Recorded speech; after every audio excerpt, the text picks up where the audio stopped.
This is The Wheel Weaves, a Wheel of Time podcast with no spoilers. Welcome, listeners. I'm your host, Dani, and I'm the first-time reader who's going through this 15-book series chapter by chapter. As always, there's no spoilers past the chapter we are covering, and that means it's totally safe for first-time readers. I'm joined by my co-host, Brett, who's a longtime fan of the series, and he's acting as my tour guide on this journey. We also want to acknowledge our executive producers, Brandy and Aaron Kirkwood. In this episode, we're talking about chapters 35 and 36 of The Dragon Reborn. Yeah, so chapter 35, we have the Falcon. Yep. And chapter 36, Daughter of the Night. Ooh. And basically nothing happens in these chapters. We can probably just, skip it, right? Well. You know. Hey, that ending of Daughter of the Night, though? Oh, hey, we got some stuff to talk about. We got some crazy things. Because, Rand, you're making it pretty hard for me to root for you right now. Yeah, we gotta talk about some things. There's, some things that we can kind of maybe piece together. Awful. Hopefully. It is so bad. He's got some splaining to do. I'm not happy so I gotta with say, things that he's doing. We collectively, I say we, the fans of your journey through this, have been waiting for this event for quite some time. Yeah. And I'm excited to see what you think. Remember when I wanted him to channel? Yeah, I do remember that. I don't really want that anymore. And a lot of the times in the Discord, I was like, I can't wait till she comes across this scene. Yeah. We'll see what she's feeling after. But I didn't like it. Yeah, but we got to talk about it when we get there. Okay. So, fun fact, and this is kind of like a riff off of what one of your ideas was last time, because we got the names for Lan and Moraine, and we've heard it a bunch of times before, but Alice and Andra. Yeah, we haven't got it for a while. Yeah, it's been a little, first book maybe, I think? Yeah, first book we got it for sure. I don't know if we got it at all in The Great Hunt. If we did, I glazed over it. Yeah. And then we got it again, and I thought, hey, I like the name Alice. Yeah, But I don't like it spelled like Alice in Wonderland. I like it spelled A-L-Y-S. Yeah. I think that's really cool and unique. I also don't really want to do that to our daughter because no one will ever understand how to spell her name, and that's just not something I want to do. But I'm also someone who's really into name meanings. Yes, you are. And so I looked up what Alice means. Yeah, and before you spoil those, because I kind of went over this, and it does actually fit into this chapter because we also get the name Zareen and a little bit from Moraine about what that means in this universe. Yeah, so we get some name meanings, and when I shared with you what Alice meant and what I thought about it, you went, oh, that's actually pretty cool. Yeah, see, it all ties together. It all ties together. Yeah, so we've got Alice, which means noble and exalted. Yeah, nobility. Yeah, kind of fits like Moraine. Yes, definitely. And so I went, oh, that's cool. Yeah, and then Andra is Greek for strong, brave. It's the feminine form of Andrew, but it also, and most importantly, means defender of mankind. Very cool. And then we get Zareen, which kind of means great beauty, etc., etc. We'll talk about when we get there. I also looked up what Perrin means. Did you? I did. Okay. It's pretty funny. Is it? It means rock. Oh. Okay. Yeah, hey, and that's it. That's it. Just rock. Rock. Huh. Yeah. I can see it. Okay. Just because of his physical shape? Sure, yeah. No, his muscles are very rock-like. Sure. Yeah. Like a big boulder. Yes. That's really funny. His emotions are similar to that of a large rock. Okay, well, I'm going to take this opportunity talking about name meanings to talk about the name that we've picked. Which has a lot to do with the second chapter we're talking about tonight. Which is interesting because, so the name we've actually picked for our unborn child, which I wasn't really planning on sharing, but we've decided, we're set on it, we really like it, and it's the name Lila. Yes. But the name Lila, or the word Lila in Hebrew, actually means night. Yeah. And it's interesting because when I was looking it up, it was talking about it means night, dark, and this name is often given to girls born during the night, signifying daughter of the night. Yes, see, it all fits together. Oh my gosh, and so I sent that to you right away, and I went, see, I told you somehow you were going to get some kind of Wheel of Time reference in this name. Yeah, I love it. And we can always nickname her Little Lanfear. Little Lanfear. There you go. How nice. Yeah. I gotta tell you though, Lanfear's pretty badass. It's a pretty cool name. So, I mean, there are worse characters it could have been, I think. That's true, like Gleb. Like Gleb. Or Gelb. Boars. Boars. Yeah. Yeah. But no, so that's cool. I like that. That's a good fun fact, name meanings. Yeah. So last time we got that Perrin did some interesting things. He did. Some really interesting, cool stuff. And I was like, go Perrin. Yeah. Big old rock. Big old boulder. Busting out of his rock-like personality. Yeah, so on their journey following Rand, Perrin found a caged Aielman, set him free, straight up murdered a bunch of White Cloaks, and so now they have to go. Yeah. And they're all, like, about to flee. And don't forget the worst part about this. Loyal doesn't get his Ogier-sized bed and chair. Yeah, I know. That is bad. Poor Loyal. Yeah. Alright, so we get into chapter 35, the Falcon. And I have to say, because we get the wavy water picture Yeah. with this, I know I thought maybe this Falcon had something to do with Perrin's viewing from Min, the Falcon and Hawk. Yeah. And right when I saw this title, I thought maybe the ship they were going to take would be called the Falcon. Yeah, which actually works with the whole, like, the Falcon is female. That's what Min had seen. Yeah. And boats are traditionally feminine. Are they? Yeah. Oh, I didn't know that. Okay. Yeah. Well, cool. Turns out, no, I'm wrong. Okay. Completely. Hey. And that's not it at all. Because this boat that they jump on is called Snow Goose. Yes. And I can assume that's Canada Goose. Definitely. Probably. So. All right.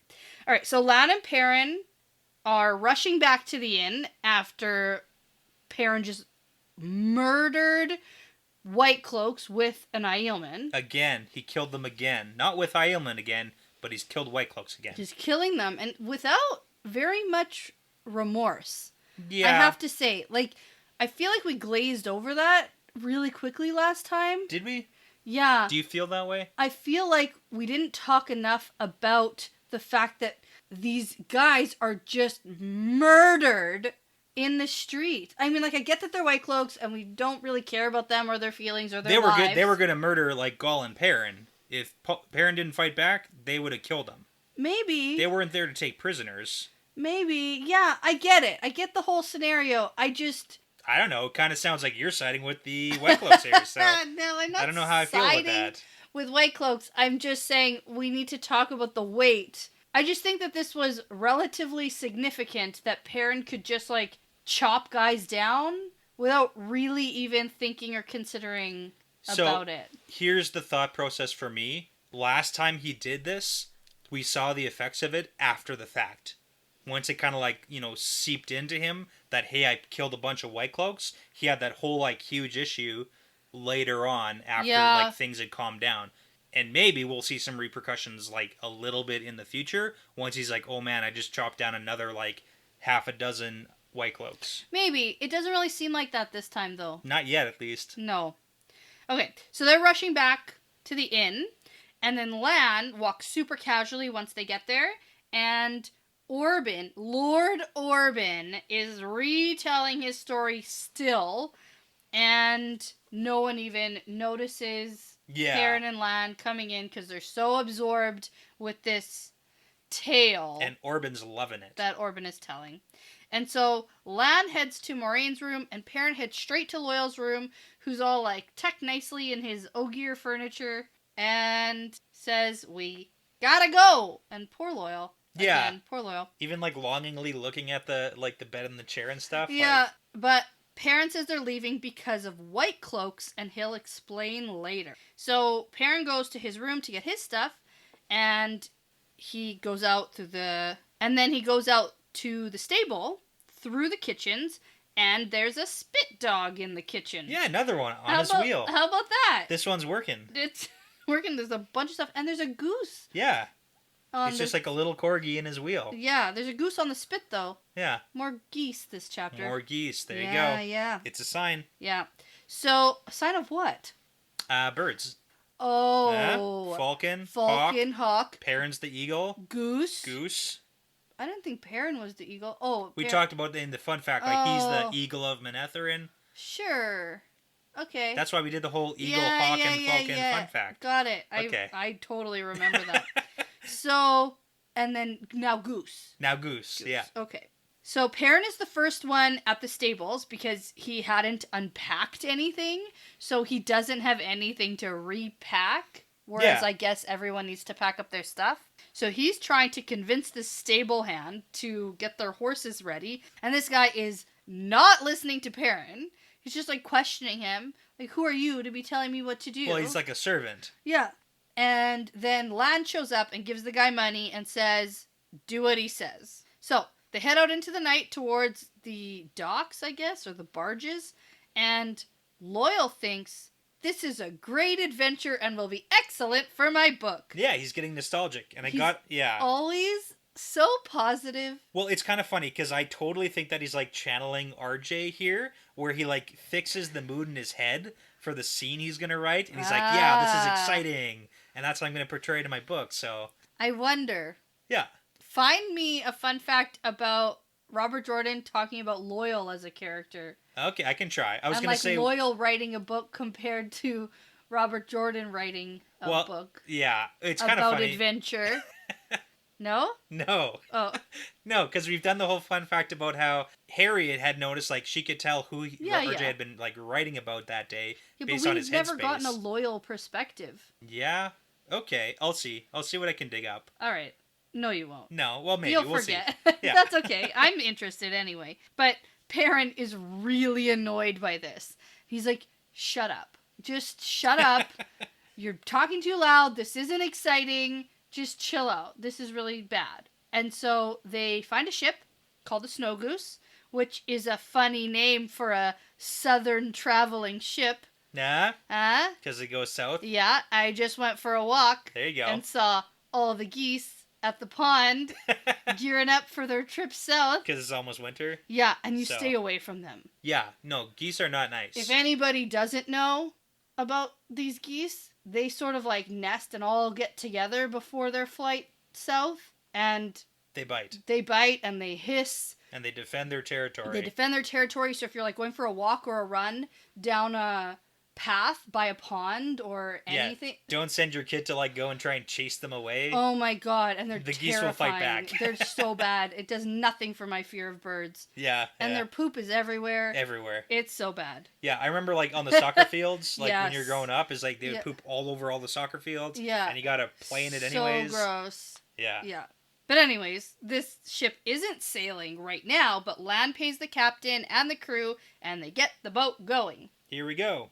So, as they're pulling away, a woman with divided skirts... That's the one we saw earlier. Oh, shit. Comes busting out of the bushes and jumps onto the boat. She pulls a Matt and Tom. She certainly does pull a Matt and Tom. And she tells the captain she will take passage downriver as far as, say, that guy's going. Yeah, the one she's making eyes at. And nods at Perrin. And I mean... Moraine's view is that she was making eyes at him, but his view is that she was staring at him like a dark friend. Totally, because that's what everybody is. Yeah, so he's surprised to see her, and she goes to stand over by him, and he does this thing where he thinks about what she looks like again. Yeah. Like he can't quite decide how attractive she is. Yeah, he's sizing her up, you know? Yeah. Should I be attracted to her? Should I not be? And I mean, if you're not immediately attracted to somebody, probably you're not attracted to them. Well, you know, maybe... I have to say, like, if you have to debate whether or not someone's nose is too big... It's circumstantial attractiveness is what it is. Yeah, that's what Tyler was talking about last time. Yeah. But in my opinion, if you have to think to yourself, are you pretty or not? Then probably not. Are we talking about, like, at first look? Because I guarantee there's days when you look at me and you're like, nah, not doing it.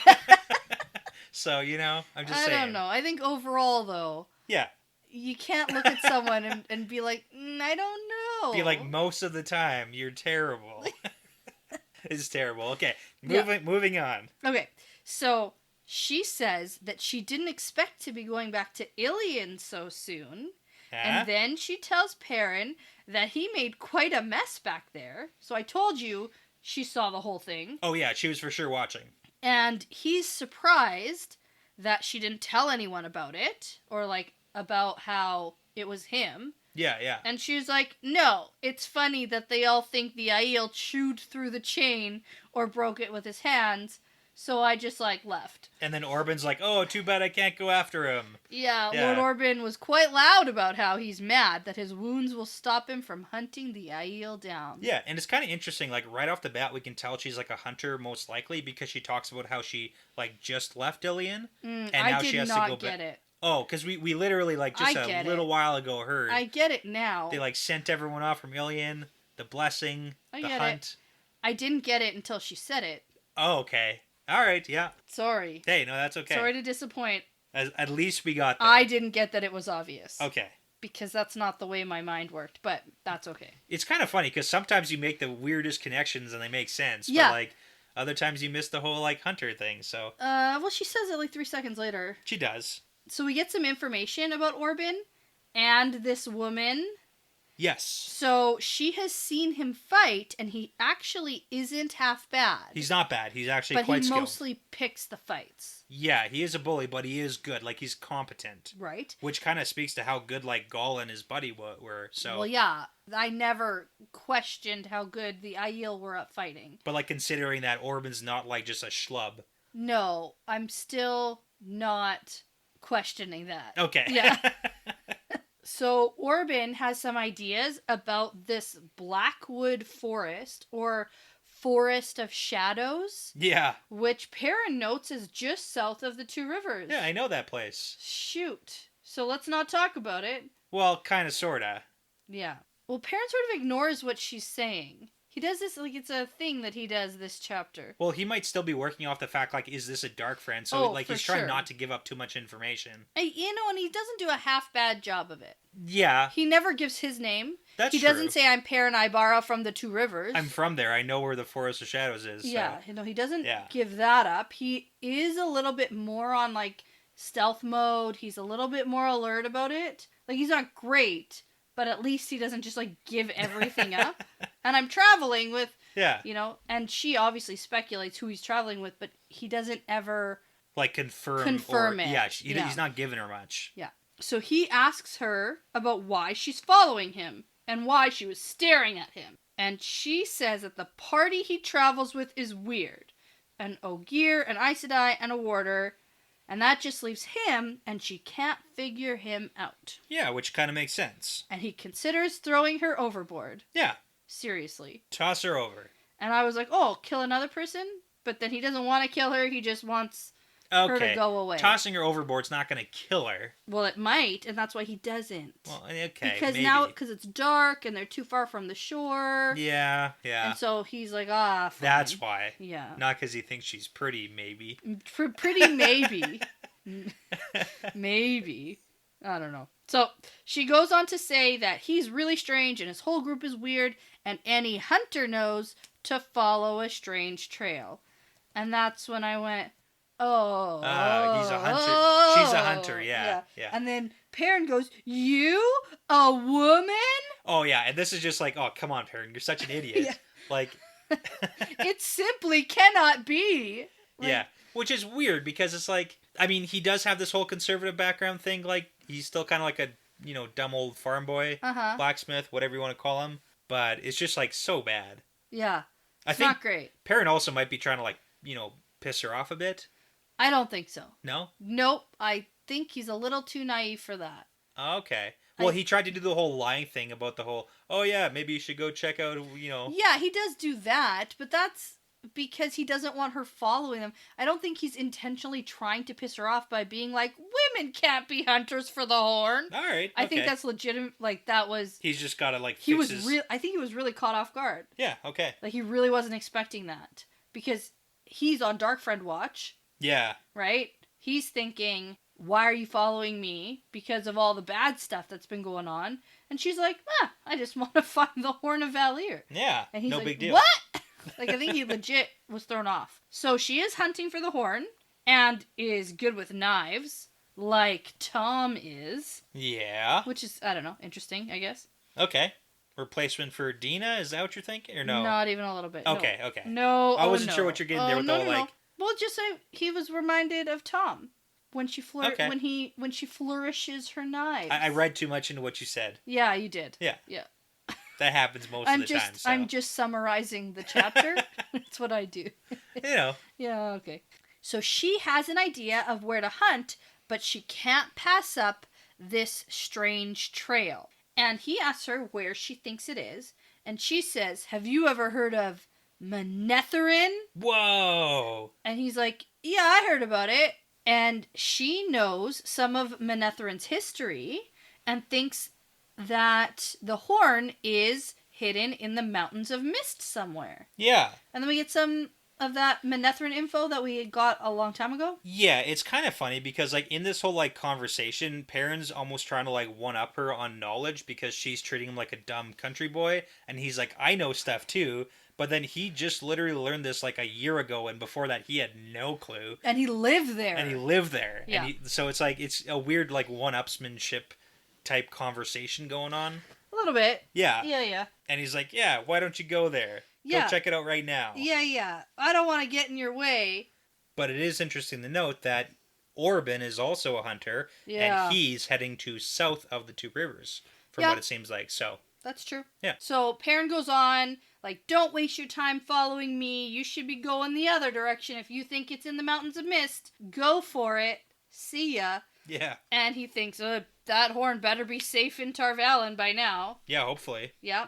And she's super stubborn and says, nope, but I won't get in your way. Yeah. And then he growls and then asks her name. And I laughed out loud. Yeah, this is so part, good. Yeah. And she says her name is Mandarb. It's such a good use of, like, a repeated name. And I just went, what the heck? Yeah. Like, that is so funny. It's so good. It's so well played because we got, like, a repeated name a couple chapters ago. Yeah. Now we get another one, but it's because it's It's the horse's name. Yeah, at first, like, I didn't really know what was going on, and I thought maybe she, like, actually knew more about them than she's letting on. Oh, and I thought, and I had to, like, reread, like, what she was talking about. Cause it was just I was like, obviously this is a horse's name. Like, what she... Well, it's the old tongue. It's the old tongue for blade. Yes. Yeah, but so Perrin she clearly laughs at her, and she's like, what? And he's like, yeah, I know what it stands for. You see that horse over there? You and that horse are both blade. Yeah. Don't worry about it.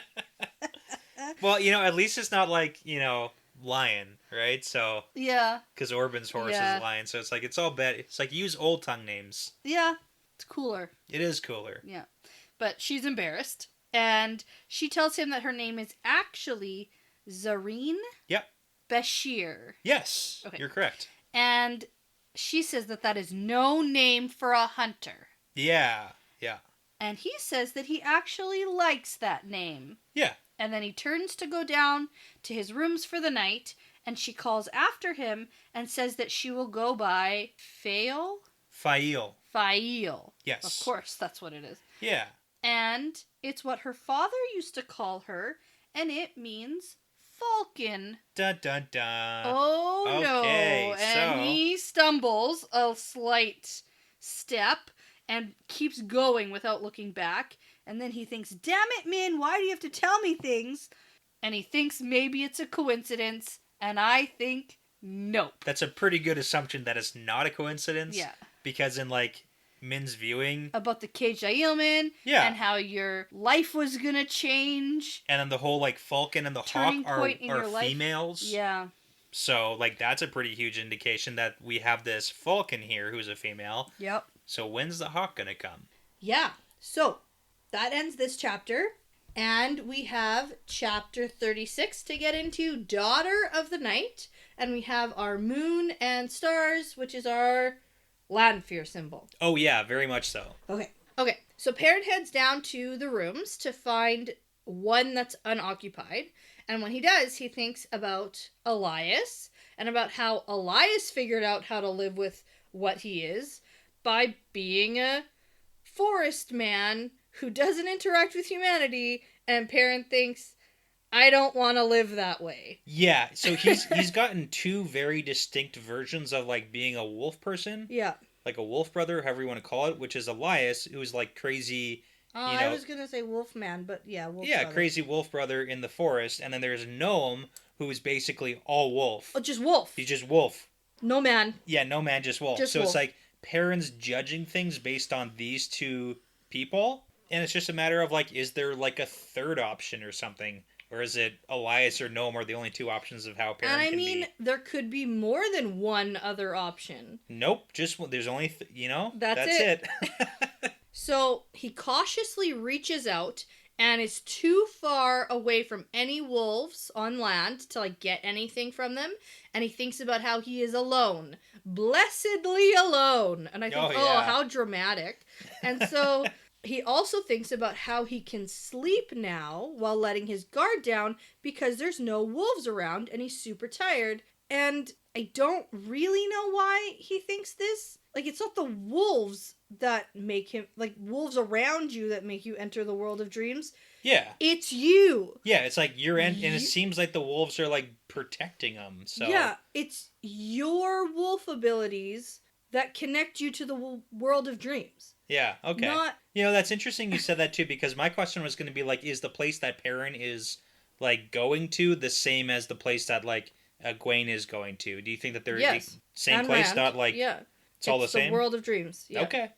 It's like, not there like could Portal Stones where there's a bunch of different worlds, I think. Yeah, okay. Yeah. Okay. Yeah, that was just kind of my question. I think that it's like a little bit interdimensional. Yeah, but like we get that here where Perrin's a little bit on like a different plane. Yeah. And like seeing things where people can't see him. Yeah, there's levels to it. There's different levels, and I think that it would be difficult to meet up with someone on purpose if you don't know what you're doing. Yeah, okay. You know what I mean? Like, I don't think that Egwene and Perrin right now could, like, meet up and then go see Rand. But they've definitely stumbled upon him. They've stumbled upon it by complete accident and have no idea what's happening. True, and okay. they don't even know how to leave it themselves. Yeah.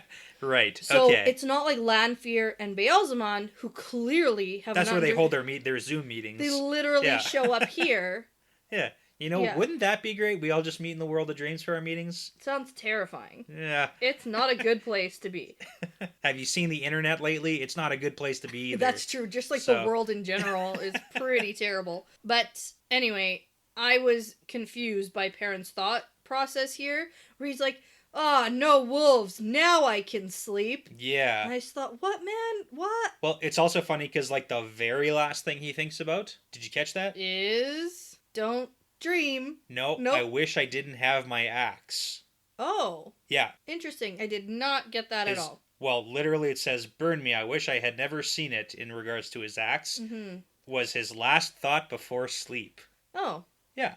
Well, because literally, like, with the Egwene stuff, the last thing she went to sleep thinking of was, like, Perrin and Rand, and the first things that she saw were Perrin and Rand. That's true. She also thought, I wonder who that woman was. And then she saw an old lady. Sylvie. Old Lady Sylvie, who definitely definitely is Lanfear. That's what you kind of, yeah. Okay.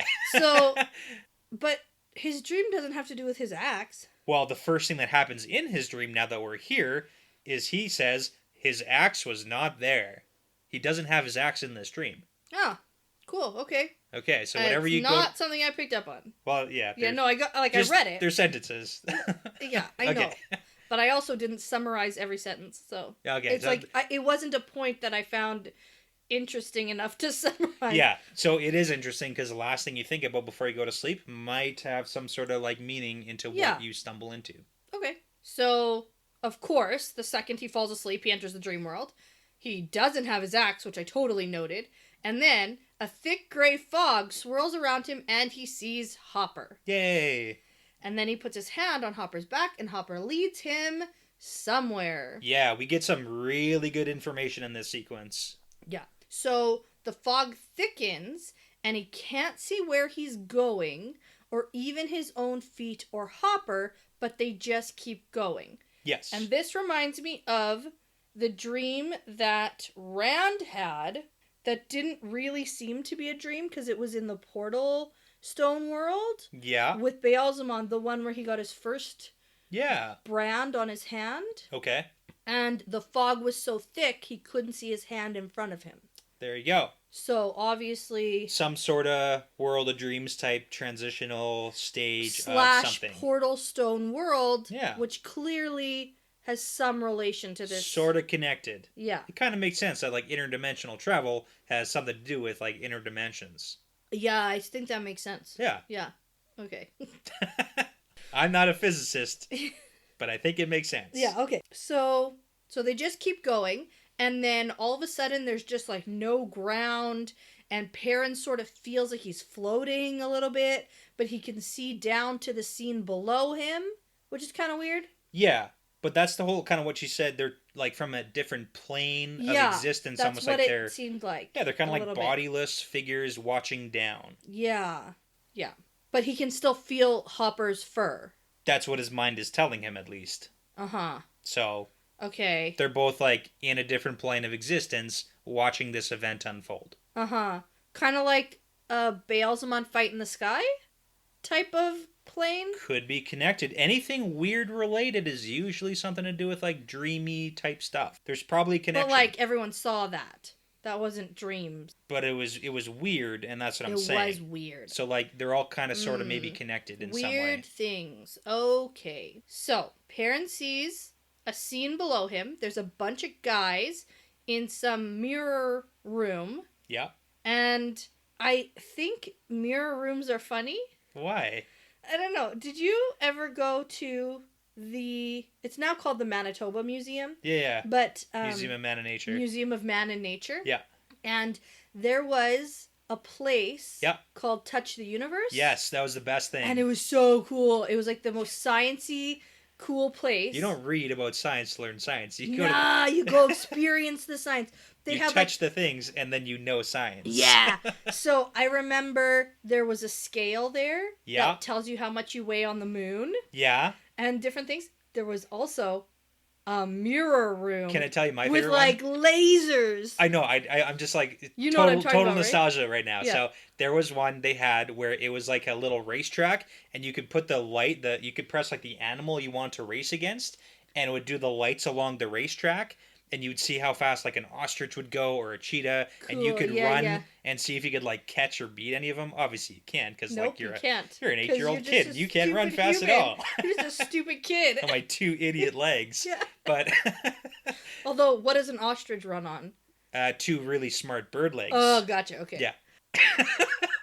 But yeah, so that was my favorite one. It also had the optical illusion where you look in to the house. Oh, and when somebody walks in, it looks like the room's getting really tiny. Crazy times, man. Okay, back to this haunted mirror room that they had. Oh, yeah. It wasn't haunted. It was so cool. Pretty and sure then you it was always haunted. like ran into the... You walk into the glass, the walls and stuff. Yeah. You had to put these little slippers on because even the floor was mirrors. Yes. Yeah. I remember that. So that's where this dream's taking place. I'm so excited. It's at the And so I'm museum. totally picturing these pink and green and blue like lasers. Yeah, I dig it. And the music in the background, the like sci-fi music. Yeah, no, I'm here for it. I'm good with that. Cool. Okay. The only other person who's gonna know what we're talking about is Spencer and potentially my brother. Anyone from Manitoba. Yeah. From like the 90s. It's still there. The Touch the Universe? Yeah. Oh yeah. Okay. Yeah. When I was teaching there, we went on a field trip. How about that, kids? Yep. Yeah. It's still there. We should bring Hayden. Yeah, we have. Yeah. Are adults allowed in those kind of places? Just absolutely. By yourself? Absolutely, adults are allowed. Learning is cool at any age, Brett. Okay. So, mirror room. And when I said bunch of guys in a room, we learned that it's actually only 3. Yeah. Well, 4. And these guys are asking the Great Lord what's going on. Dark Friend meeting. So right away, Dark Friends. And they're confused about where they are because they were just asleep in different places. Yeah. Tarvalin, Ilian, and Tyr. Yes. So, before them, a man stands in his fancy pants clothes, like all in black, but like with silver lace. Yeah. Which is so fancy. Very fancy. And every once in a while, he puts his hand to his chest as if it hurts him. Which is because... he's Beelzemon. And he recently was... Stabbed in the chest. And he melted the Herod-marked sword. Yes. With his chest. Yeah. Yeah. By being stabbed. In the sky. In maybe sky, the dream type thing. In Falma. Gotcha. It all connects. There you go. And his face is on fire. Well, yeah, his eyes. His eye holes in his mouth. His eye holes in his mouth, and so that's how Perrin knows it's Beelzemon. Yeah. But is this the first time we have seen Beelzemon in this book? That's hard for me to say because we've taken so long to read this first half of the book that I don't remember. Did we see him? Because I know don't that. even know. I know. Well, that was my question. I'm not quite sure because we know that he's alive. Yeah. Because you know how we got Rand thinking he defeated the Dark One? And it's like totally didn't. Yeah. And he didn't. But Rand has talked about Beelzemon being in his dreams. But I don't know if we have seen Beelzemon yet. I feel like we have. Yeah, I just don't know where we would have seen him. Because Perrin had a dream with all of these guys who are probably Forsaken. Yeah, like right at the beginning of this book, there was like that weird meeting, but he didn't really recognize them very well. No. So it wasn't like confirmed. No, and then he like sort of was trying to be given a drink, and Yeah. he learned don't drink Spooky drinks that death men drinks. give you that you didn't see get poured. Just don't do It's it. a good rule in Just general. don't do it. Yeah. And then Lanfear talks about him a lot. But as Ishmael. Yeah, Ishmael, and it's Ishmael. like basically same. Yeah. But we haven't actually seen, which means that this is the first time we've seen him since. He's been stabbed and melted the Heron Mark sword. Yeah, which was like end of the Great Hunt. Right, which is why it's a big deal for me to see him for the first time because I've been looking out for this. Because he's not dead. Because Rand thinks he killed the Dark One. Yeah, and you were like super worried that, Beelzemon is dead. I was worried about it. Not dead? Not dead. Not dead. No. Okay. And, not doing that good. Doesn't it seem seems that like he's way. kind of got like some feelings about Some getting pain. stabbed in the chest. Right. Yeah. But at least his face isn't all burned and scarred like last time. True. He is regenerating that way. So, okay. So that's important. Yeah. And I'm sure someone will correct me if I'm wrong and we have seen him because people sure love to do that. But except for that whole unconfirmed, like, it was like beginning of the chapters. Yeah. Spoilers, no spoiling. Right. Okay. Right. But we didn't see him like flamey face. We didn't, no. And so this is distinctively Beelzemon. Yes. And we also get Rand sort of talking about in his dreams that Beelzemon has been there. Yeah. Like, we get sort of confirmation that he's been around, but Yeah. we haven't seen him. We haven't physically seen him. I don't think, anyway. So, it turns out that these guys, and it turns out it's 3 guys, are here for a reason, and Beelzemon confirms that these are their dreams, and they each had a task, and some succeeded and some failed, and he points to the Tarvalin guy and says, "You let the boy escape Tarvalin," and the guy screams and sort of, like, fades away. Yeah, he basically, like, dream evaporates, which is, like, bad for him. Yeah, because Beelzemon tells the others that what happens in these dreams is real, and this dude will never wake up. Yeah, super dead. Because he's been marked to die or something? No, well, not exactly. So Beelzemon's like, those who have been marked for death must die, and those who've been marked to be taken, like, have to bow to me. Oh, I thought he was killing this guy because Yeah. that guy was marked for death because he failed. No, he got killed because he failed, but we're talking about, like, our character cast, like, who's been marked for death and who's been not marked for death. I did not get that. Yeah, Nynaeve, Egwene, we already know that they were marked to be taken to Shanshan. That fell through. Right. So now they're marked to die, obviously, because of all the gray men. Maybe, but the whole thing is that if they were marked to die, well, Lanfear is doing her whole thing with the girls sending them to Tyr. Lanfear is completely separate from what Beelzemon is doing. Yeah. And we get that. We do. Kind of separate. Yeah. Same side, but like secret side. Yeah. But like, remember I told you? It's car dealerships. It is. That's Yeah. exactly what it is. Yeah. Car dealerships are run by the Forsaken. Yeah. Sorry, anyone in car sales, but you knew it. You knew it. You're all serving the same one. You just compete against each other. Yeah. Yeah. I get it. You're all selling the same mix. So Beelzemon laughs and then tells these guys to just get lost. But then he tells them, remember, you better obey. Yeah, otherwise I'm going to kill you like they killed the other guy. Right, and so these guys disappear, and then all of a sudden a woman is standing there with Beelzemon, and Perrin recognizes her because how could he forget a woman that beautiful? Yeah. So he doesn't have to decide if she's pretty or not. He sees her and just knows. But that's because, she's doing this stuff. I know she's Also, doing this stuff. The illusion, I know. Remember what Min told Perrin about if he sees the most beautiful woman you've ever seen? And then he misinterpreted that as Min, like, hitting on him? Yeah. And he's like, I don't think of you that way. Yeah. And she's like, no, idiot. Yeah. This is probably that woman. Yeah, well, yes. Yeah. Not probably. Yeah. Yeah. Yeah. So, turns out she's the woman from his dream, the one who urged him to glory. And I was confused, but now that we've just had this reminiscing conversation, Yeah. I couldn't remember which dream he's talking about. I was like, is this a dream that we've seen? Or did it happen when we were away from Perrin? I don't know, but I think it's the one where she tries to make him drink the drink, right? That would make sense. Possibly, yeah. No, it's not? It could be. There's no confirmation. The whole thing is that this is all just speculation. Everything we talk about ever is all speculation. Yikes, but you can confirm if I've read this about this dream. Yeah, you've read about her talking about glory to all the boys. Okay. So. Yeah, because I was just thinking about the one that he, like, walked in on her looking at papers, and she's like, get out of here. What are you doing here? You shouldn't be here. Like, that's not... she didn't talk about glory with him then. No. I just didn't know if she had talked about glory with him, but maybe that is that first dream.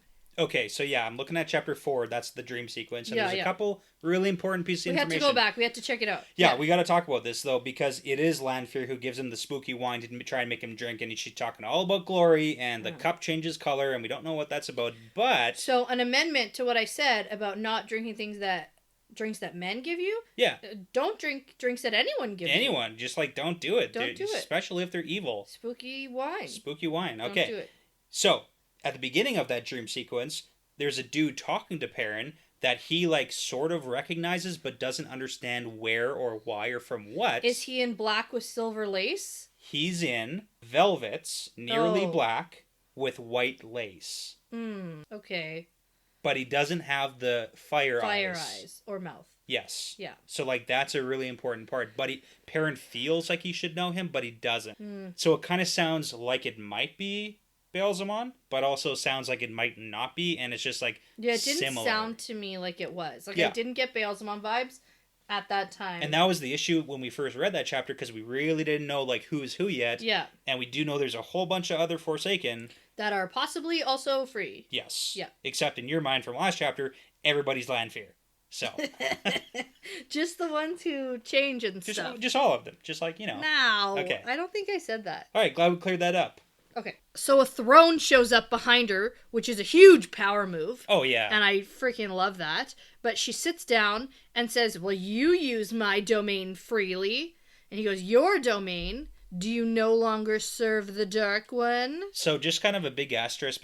Which is a big burn, by the way. It is. But this is a really important thing because we've had this whole conversation about, like, Beelzemon versus Ishamael versus the Dark One.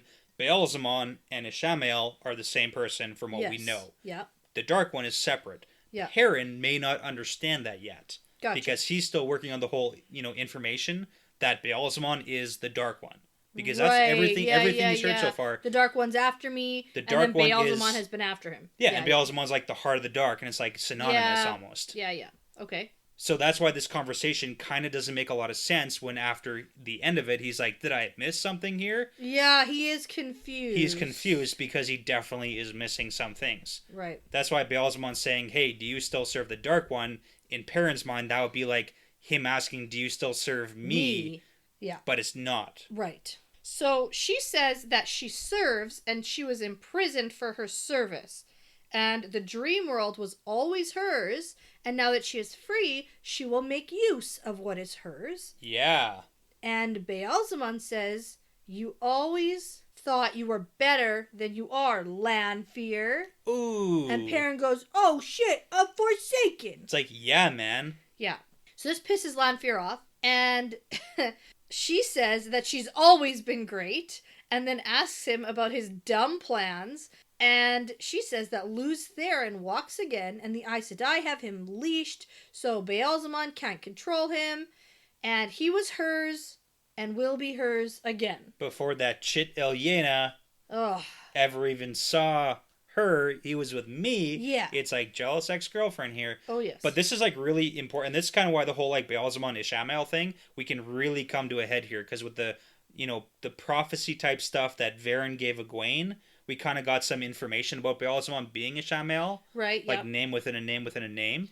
And here, Lanfear is telling Beelzemon, you've been out for 3,000 years. You've had 3,000 years since the breaking to do stuff, and you've, like, wasted it all, basically. But we heard from Beelzemon that he has done some stuff. Like, although we don't know what is the lie, what lies are, and what are truths, but we know that he told Rand, for example, the one I can remember is that he whispered in Arthur Hawkwing's ear about made him the send Aes his armies, and stuff.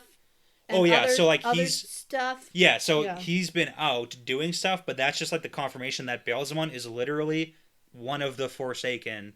He's a Shamael. Right, but he escaped imprisonment. Yeah. Whereas Lanfear did not. Did not. And she's just like trying to like rub it in like you could have done way better in 3,000 years. Yeah. I just got out and look at me. Yeah. So. Yeah. That's just like the inter-competition between the Forsaken. Right. It just confirms the whole they are not working together. Yeah, they're like same side, but they're not same side. Yeah. And so Beelzemon accuses her of not serving the Dark One anymore. Something about the oaths or something? Do you want to tell me about those? Well, we don't know anything about them, but I would assume, like, for me, if I was the Dark One, I'd make my servants, like, swear to serve me. So. Okay. They probably do some, like, gang initiation type evil stuff. Ah, gotcha. Yeah. Okay. So, she stands tall and says that she serves, and then her and Beelzemon disappear in black fog. Yes. I got one other point I could just kind of, like, want to point out. Yeah, okay. We hear that Lanfear proclaimed her new master in the Hall of the Servants. Yeah, that's what I was asking you about. The oaths.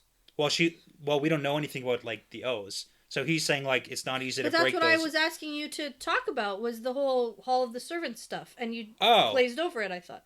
Okay. I thought it wasn't important. So, yeah, well, kind of, sort of, because that's different. We've heard of the Hall of the Servants because we know from, like, the prologue of Eye of the World and, like, from the first book that, like, the Aes Sedai are the servants, and LTT, like Lews Therin, is the first among the servants, and he wore the ring of the Tamerlane versus the Amerlin. You're right. So he was like the male head of the faction, and he sat in the high seat, and he beat Aelon in the Hall of the Servants. Yes, okay. So it's just like this really big place that's like really important in Age of Legends, and Lanfear apparently like proclaimed her new master, like said, I'm a dark friend, basically, in like this really big important place. Dreadlord, right? Well, Dreadlords are like the evil Aes Sedai. But that's what they would have been 3,000 years ago. They're the Forsaken. Okay. Lanfear is not an Aes Sedai in Lanfear's mind. Yeah, no, I know that. Lanfear's like, I'm above Dreadlord. Yeah. I'm above you. Yeah. Because the Forsaken are basically like the top tier. Dreadlords could be any evil Aes Sedai. Okay. Yeah. All right. Okay, then.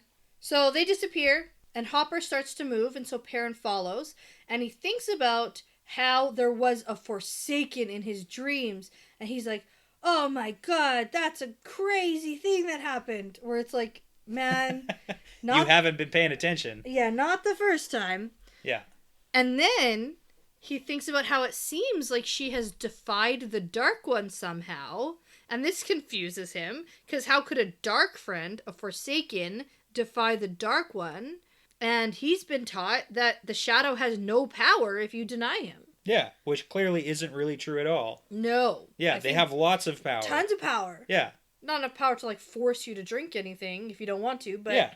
But apparently, like, even if you're, like, if you're an Aes Sedai or a Channeler, they can force you to become a bad guy if they have enough if they've got enough, Aes Sedai and that's true. Murdral, so. But this is also an interesting point you make, because I didn't realize that Perrin was thinking Beelzemon is the Dark One in this conversation. So it's like a weird contrast where Perrin's like, oh, did Lanfear actually, and like, he thinks that Beelzemon is just, like, speaking in third person? Yeah. Or, like, and calling her out for, like, being, not following the rules. Yeah, so he's just, like, basically really confused because he's seeing two people arguing, but, like, he thinks there's, like, another... He doesn't get it, so... Okay, so the black fog clears, and Perrin finds himself in this hilly place, and it actually kind of reminds me, like, where he traveled with Elias, because there's, like, random thickets of trees. Oh, yeah. The Ravens chapter. Like, where he was with the wolf pack at one point? So. Yeah, that's what it kind of reminds me of. And so... Hopper is standing there staring at Perrin, and Perrin says, "Why did you show me that?" But in like wolf talk. And Hopper says that Perrin needs to be careful, which is cute because Hopper's being super protective, super guardian angel here. Oh, yeah. I like it a lot. So Perrin asks Hopper, "How are you here?" Yeah, this is crazy. Because you are dead, man. I saw you. And Hopper says that all are here. All that were and all that will be. And then he says, "I soar like the eagles here." Yay, it's so sweet. So cute. And then Hopper jumps up and flies away like an eagle. Because he always wanted to in life. Yeah, he did. And if you remember in like Hopper's death scene, that was like how he died. He wanted to soar. He wanted to soar, and he saved Perrin from the White Cloaks. That's right. So Perrin looks around, and then all of a sudden, everything changes. Okay, before we get into that, let's talk about the wolf thing. Okay. All brothers and sisters, all that ever have been and all that ever will be, are here in the world of dreams. Right. Well, that makes sense because later on, right away here, we're going to get Moiraine telling Perrin that dreamers have written about wolves in the world of dreams. Okay. So, it's just like, that's a huge point here. Yeah, it's huge. And that's why wolves are connected with the world of dreams. Makes sense. Okay. I wonder what else is here. Ooh. What do you mean? All that were and all that like will other be. animals? Or people. Or people? So like everybody always, forever? Spirits. Spirits reside in the world of dreams? Perhaps. Okay. Maybe that's how we can see them with the horn. Oh. All the like great heroes come from like the dream world because they're all just like hanging out. Because everybody lives in the dream world. Yeah. Okay, but then Lanfear's saying it's like her domain. Right. So there's that too to consider.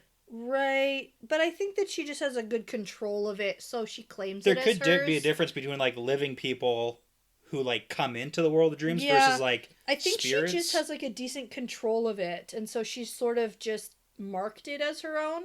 Oh yeah. I think it's her domain. This is mine. This place is mine. Yes. I'm better than everybody. Yes. Don't come into my house. Yes. And you're like, this is a public area. Yeah. And she's like, no, it's mine. Yeah. Okay. Yeah. I'm better at using it than everyone, so it's mine. Gotcha. That's her stance. The bullies who take over the basketball court. Yeah. Better basketball than you, so I play here. That's Latvia. Yeah. Basketball bully. Figured it out. Okay. So when Perrin looks around and everything changes, he sees Rand. And he's sort of still hovering, right? Like he can see down. Doesn't seem like that at this point. It's just like he's on a hill and Rand's on another hill. Yeah, so it seems like he's back in his body because he sees Hopper again. Right, okay. So he's back to like regular dream world area. Okay. Less important because he sees Rand surrounded by Murdral. Yes. And I'm not really sure what's going on, but Rand starts to just like kill all of them, throwing balls of fire and lightning. He's not just surrounded by Murdral, but also men and women whose his eyes seem to slide past. His eyes are sliding past the men and women who are approaching him. Rand's are or Perrin's are? Perrin's eyes are sliding past, like he can't focus on the men and women who are approaching Rand too. Okay. So Rand's killing the Murdral and also these men and women whose eyes he can't really focus on. Gotcha. Okay. So with all sorts of power. And when they're all dead, Rand sinks to his knees, and Perrin doesn't know if he's crying or laughing. And then Perrin sees more Murdral coming for Rand, and he shouts for Rand to look out. And Rand looks up, all sweating and snarling, and yells, "Burn you!" And then light blinds Perrin's eyes, and pain sears everything. So Rand attacked Perrin just like he attacked Egwene. Yes. Well, he legit attacked Perrin here. And where got him a little bit. It was just like the threat.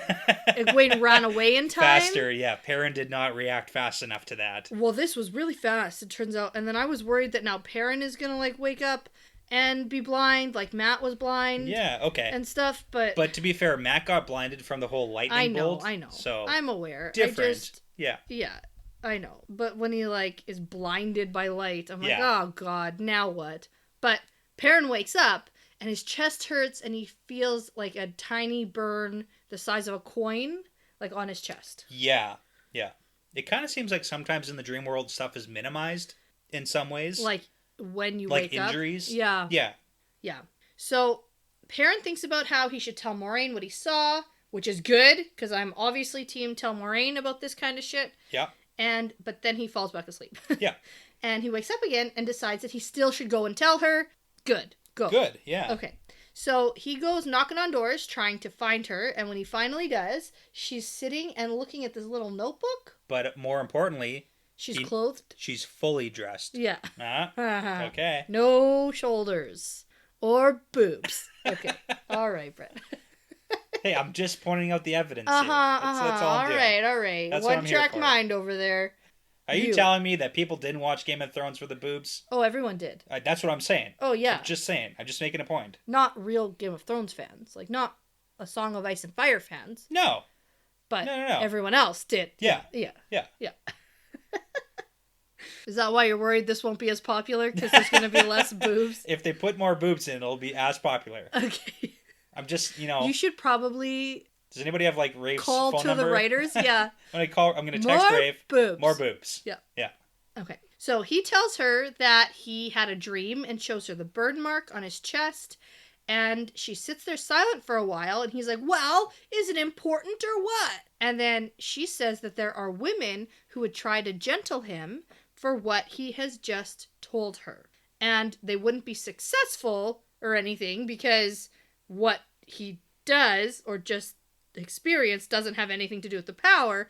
But still... And then we learn that dreamers have written about wolves, but nothing like this. Yeah, so in regards to the whole, like, gentling thing, we've heard this from Elias before, and that's why he's basically on the run, because he killed a couple warders to escape. Yeah. And he did call a couple Aes Sedai, like, Black Aja. Yeah. Which really brings into question the whole thing, like, we know that Black Aja are a thing now. Yeah. So, like, was Elias being serious about, like, calling the women, trying to gentle him, calling them Black Aja? I wonder if he saw them being Black Aja in a dream. And he's like, you're Black Aja, and they're like, we're going to gentle you / kill you. Yeah. And he's like, I'm going to kill you first, kills the warder, Whoa. and then takes off. Whoa. So, like, who knows? I want to see that. I want to see that spin-off series, Adventures of Elias. I just want to see it as a flashback.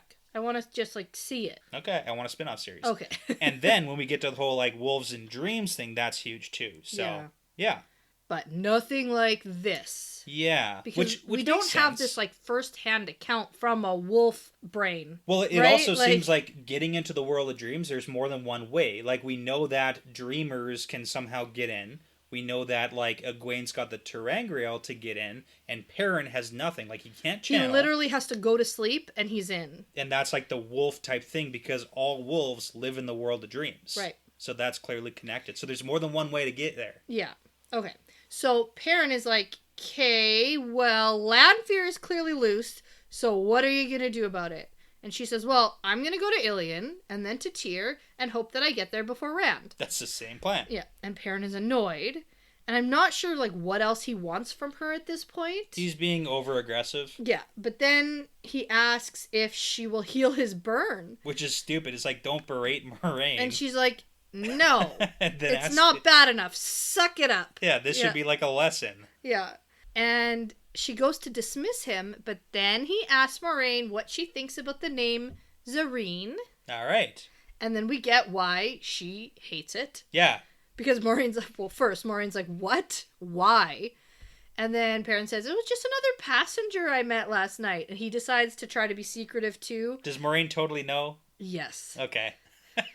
Yeah. Like, this is the girl? Yeah, and it's probably because she, like, saw them talking. It's probably not even one of those Aes Sedai things. Well, she also, like, leapt onto the ship at the last second, so Yeah. it's like, how do you miss that unless you're below deck? Yeah. I don't know a lot about ships, And you think that, like, but Lan and Moraine are missing things? they don't miss things, like a passenger who leaves on last second? Yeah. Like, no. Anyways, so he's trying to be secretive, probably not successfully, but he doesn't tell her anything else about her. Like, he doesn't tell her the stuff about how she's following them. yeah. And is now part of their party. So I actually found this kind of weird for me because, like, Perrin told her everything about the crazy Forsaken dream, but he doesn't tell her about the girl who knows that she is an Aes Sedai and, like, was around another hunter for the horn, and there was white cloaks. We know that if there's white cloaks here, there's usually white cloaks other places, and, like, she also saw him kill the white cloak. So it's like, but Lan knows that and obviously told Moraine. but, like, yeah, and it's just weird that he didn't tell her a little bit more. He just left up the girl stuff. Well, because he's mad that she's being secretive and not saying everything that she knows.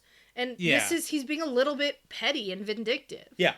It's just like, it's bad. It's not just good. like, he's like, well, if you can be secretive, so can I. It's like, God, no, Perrin. Yeah. Not now.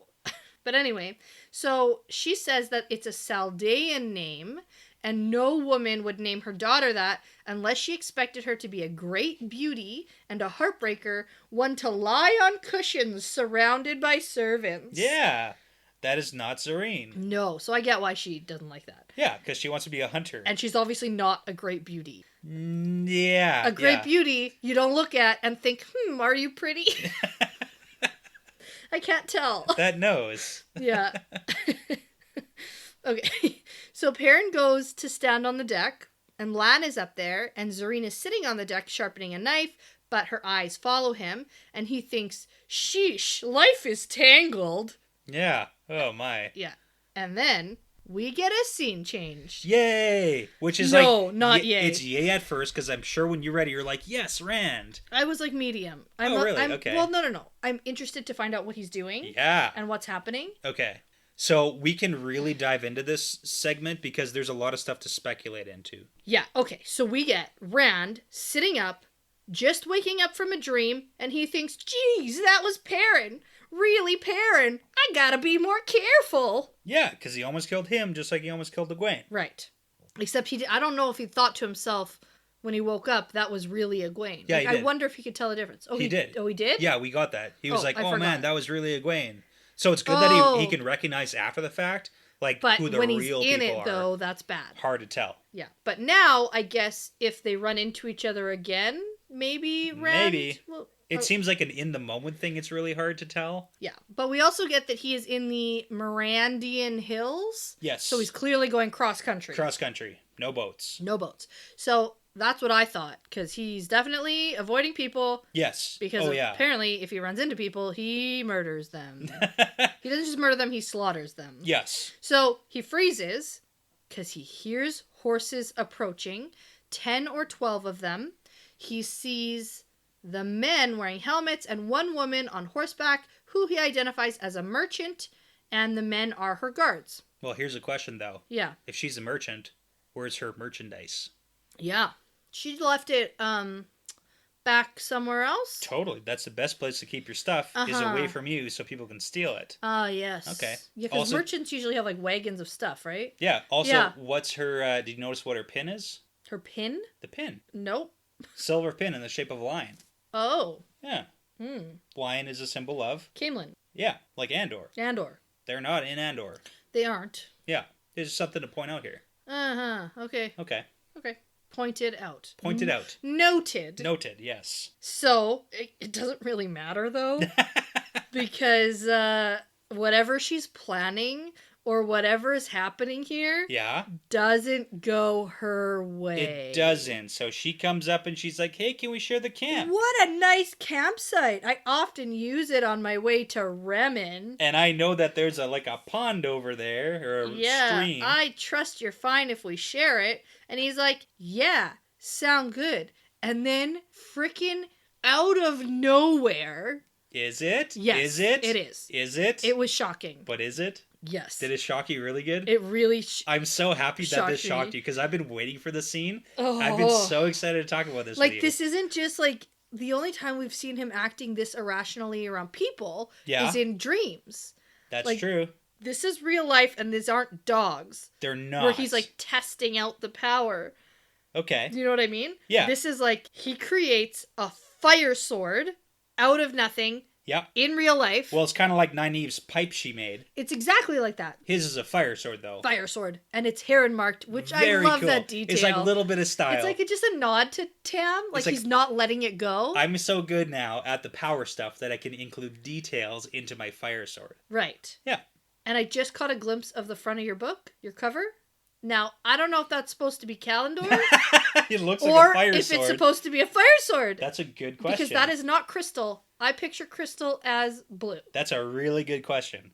We're going to talk about that later. That looks like a glowing orange fire sword. That's to true. Me. Okay. To me. I'm just saying. And you know what? It's kind of funny. I'm 80% sure that when we talked way back when about the funny book covers, there's one that looks like it has a green lightsaber on it. Yeah. This is the book that has the picture that looks like it's a green lightsaber. Oh. and it's like a different scene. Oh. But it's like yeah. It's like a green lightsaber because we type got all thing. sorts of weird swords and stuff in this book. But like, why is it green and why is it a lightsaber? So right, I and think why it was is the Polish cover. It was something weird. I couldn't remember. Okay, it doesn't matter. But so Rand gets his fire sword, does some move, Yep. and slices her head off. Chops her head off. And then not just like stab, stab. Like this is like decapitate. And what does he say? Gotcha. Nope. Well, I don't know. He thinks she was the most dangerous. Oh, he knows something. Well, why would a woman be more dangerous than the men? Right, unless she can channel. That would make her more dangerous That than the men. would make her more dangerous. And if he can see, like tell? We have no idea if he can do that. We have no idea what he's capable of. So, but maybe like in his mind right now, that's what's going on. okay. So he goes to murder the rest of the men, and I just think, okay, what? And then he looks around, and a lot of the horses have run away, but he gets one that hasn't. And Rand thinks, I have to be careful. He didn't just get one mistakes. I know. He has to pry a dead guy's hand off. It's the woman. Oh, it's the woman's. It's the woman. He has like her head's on the ground, her body's still on the horse. And he has to like pry her dead hands off of the reins. Oh, yeah. It's quite morbid. It is. Like this whole scene really shocked me. It's really important. It gets worse. Yes. It gets worse before it gets worse. It gets worse. So he goes to get her horse and he thinks to himself, I have to be careful, make no mistakes. And then, oh my God, this is so disturbing. He uses the power to lift all the dead guys and then line their corpses up, bowing to him. Yes, kneeling in the dirt. And I just thought, okay, what the fuck is happening? And he says... and it's so descriptive in the writing. If I'm the Dragon Reborn, this is the way it's supposed to be. And he's gone crazy. Yeah, okay. This isn't just circumstantial crazy. This isn't, I don't know what this is, but this is bad. Okay. This is so bad. And the writing is so descriptive. It is. That it was disturbing for me to read. Okay. It was bad. I really didn't like this. Yeah. I really didn't like it. It's interesting because you say that, because this is not the kind of writing that's like blood and guts. Oh, but just like, it's so disturbing. Yeah. That this is something Rand, our farm boy, sheep herder, innocent Rand, is just like using the power to manipulate dead bodies around.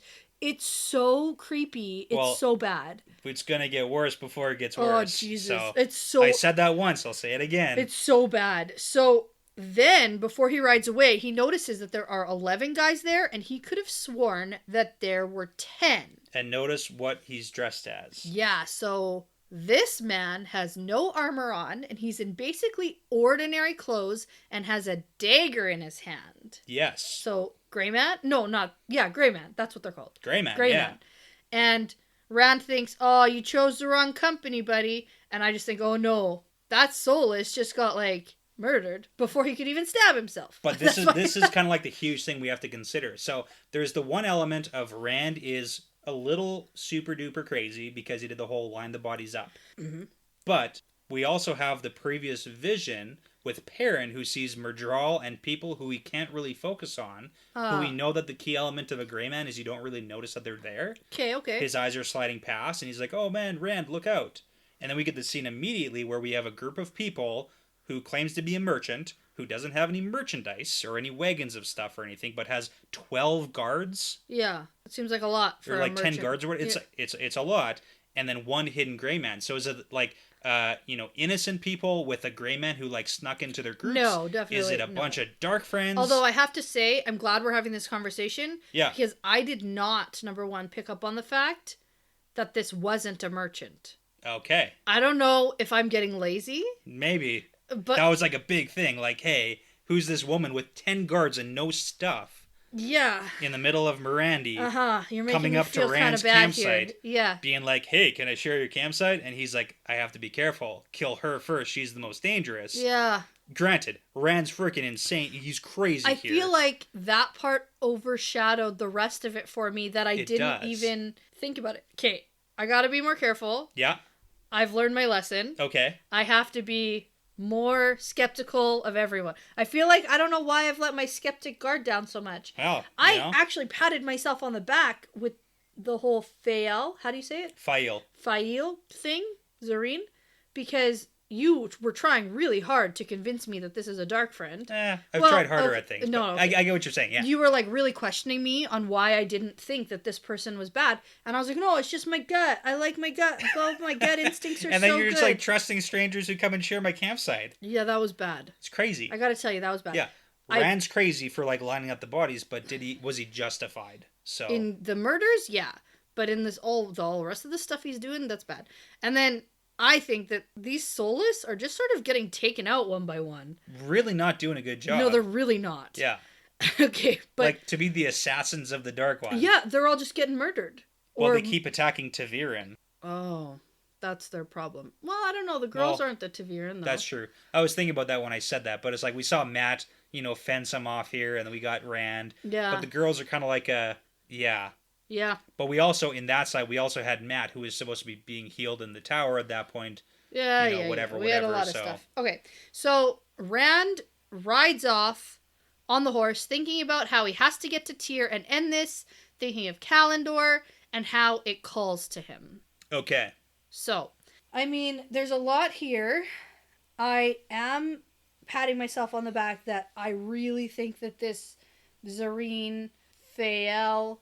It's hard. I'll get it. A lot of people call her Fael too, so I just don't like that because it's Fael. I do definitely now even more so believe that this is going to be a love interest of Perrin's, and I really don't think she's bad. She might be bad news for like Moraine, but I don't think that she's bad in terms of evil and dark friends and dark ones. The good question too to ask is if we have Perrin with the Falcon and the Hawk that are both females, who's the Hawk? Well, yeah. If, we haven't met him yet. We haven't met her yet. Yeah, but that's the thing. It's like, if Fael is really the love interest... Oh, is he going to have two... I mean, Rand's supposed to have 3. Yeah. I don't know. Just saying. And the Hawk is the one who's trying to put a leash on his neck? Yeah. Is the Hawk like Moraine? Because we always talk about how the Aes Sedai have Rand on a leash. Yeah, that's a little bit of a weak argument, I feel. Well, I guess we'll see. I guess we'll see, yeah. It'll unfurl. It could be, but like... All right. Anyway, I'm going to be more skeptical of strange people in my campsites. Yeah. And I'm going to hope that Rand does less disturbing things. Well, we'll see. Because I was really disturbed by the killing dogs. Yeah. And that seems like nothing now. It does. It seems better. I don't know. We'll have to revisit that later on. I am excited, though, that our crew is going downriver and are going to get to Tyr before Rand does. So maybe they'll be there, like, waiting for him. Okay. That seems good to me. Okay, yeah. Sure, why not? And then the girls are going to get there somehow, maybe, and not get distracted by anything at all going across the country. Kind of like how, like, in, book 1, when they were, like, all headed to Tar Valon, then they ended up in the Blight. Oh, yeah, that. And they never got to Tar Valon. They all went to Caemlyn, though. They did. You were right about that one. And in the last one, they all sort of got to Cairhien. Well, sorta. And then, like, Falma. Well, the group did. The group that got split up got to Cairhien together. Yeah, and then they all got to Falma at the same time, so I'm just talking, like, endpoints. Oh, yeah. Tyr. I predict they're gonna get to Tyr. And with that... That's the place to be. Okay. That's the place to be. And with that, I'm gonna say that I'm gonna go read, because I'm looking forward to that, because we put this one off a little bit. Can I say it, though? Say what? The next chapters... are so good. Are really good, yeah. Yeah. They're good. They're all good. Yeah, okay. All right.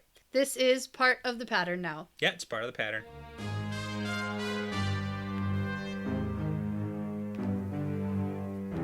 Thank you so much for listening to this episode. The Wheel Weaves is hosted by Dani and Brett, edited by Dani, produced by Dani and Brett with Vince Lewick, Scott Williams, Passion Socks, Mozyme, Michelle O'Brien, Derek Benton, Benjamin, and Derek Schluter, with music by Audionautics.com. If you'd like bonus content, like bonus episodes, outtakes, Q&As, more fun Wheel of Time talk, early access, cool stickers and keychains, and also to support us making great content, visit us at patreon.com/thewheelweavespodcast. Don't forget to check us out on Instagram and Twitter at The Wheel Weaves Podcast. We love interacting with our listeners. Plus, don't forget to rate, subscribe, and tell a friend about us, because referrals really are the best compliment. We'd really love for you to come over and join our Discord channel for some spoiler or spoiler-free discussions, you can find the links at our Twitter page as well as on our Patreon page. Thanks again for tuning in, because this really is part of the pattern now.